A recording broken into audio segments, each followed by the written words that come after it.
প্রতিনিধি আর কি আমরা যখন নির্বাচনের আগে আপনাদের কাছ থেকে যখন ভোট চাইতে আসছি বিভিন্ন সময় আমরা আসছি বা ভাইরা আসছি তখন সবসময় একটা প্রতিশ্রুতি ছিল যে এই নারায়ণগঞ্জ 4 আসনের মধ্যে কোনো ধরনের চাঁদাবাজি সন্ত্রাস মাদক এগুলো চলবে না।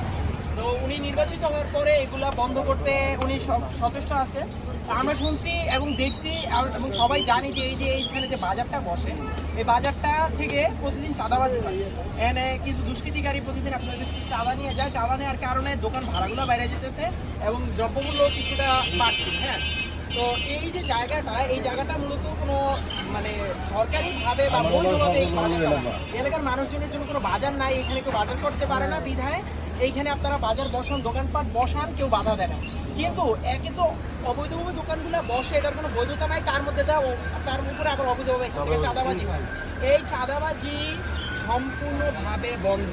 যারা চাঁদা তুলে তাদেরকে আমরা সতর্ক করছি, আমরা যদি এরা বাড়াবাড়ি করে তাহলে আমরা এখানে পুলিশ প্রশাসন দিয়ে এটা ব্যবস্থা নিব। আর আপনারা যারা চাঁদা দেন, যারা চাঁদা দিয়ে ব্যবসা করেন, আপনারা চাঁদা দিয়ে ব্যবসা করতে পারবেন না।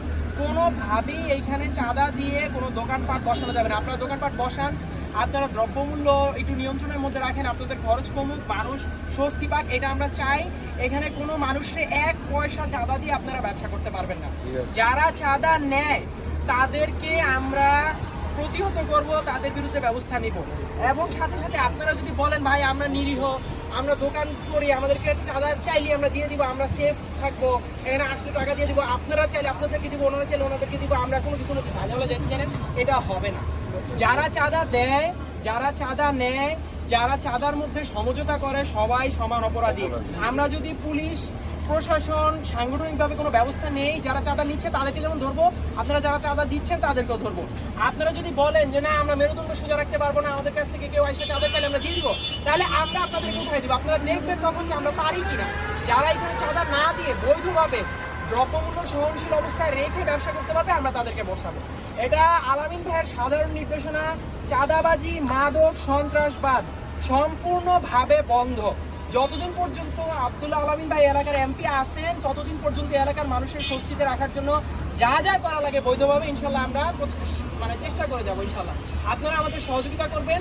কেউ চাঁদা নিতে আসলে বলবেন যে এখানকার এমপি মহোদয়, যিনি সর্বোচ্চ সাংগঠনিকভাবে প্রশাসনিকভাবে সর্বোচ্চ ক্ষমতার অধিকারী, রাষ্ট্রীয়ভাবে সর্বোচ্চ ক্ষমতার অধিকারী, ওনার নির্দেশনায় আমরা চাঁদা দিব না। আপনারা যদি নিতে চান তাহলে ওনাদের সাথে ডিল করে আসুন, ওনারা যদি বলে তাহলে দিব, আদারওয়াইজ আমরা দিব না। কথা বুঝতে পারছি?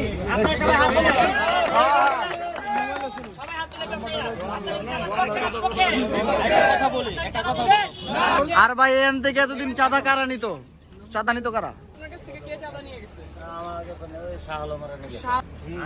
ওনার নির্দেশে আপনার আগে জানিছে নিশ্চয়ই, বুঝছেন, কিন্তু গতকালকে শাহ আলম আইছিল। শাহ আলমই অত্যাচার বেশি করে আমরা।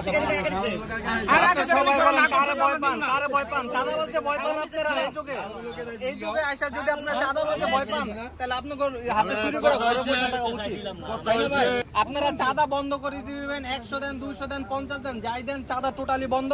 ওই টাকাটা আপনারা মানুষকে যদি কাঁচামরিচ 10 টাকা হয় আপনারা 9 টাকা দিবেন, আলু 20 টাকা হলে মানুষকে 19 টাকা দিবেন। মানুষকে আপনারা কমে দ্রব্য মূল্য দিবেন, কোনো সেন্ডিকে চলো না, কোনো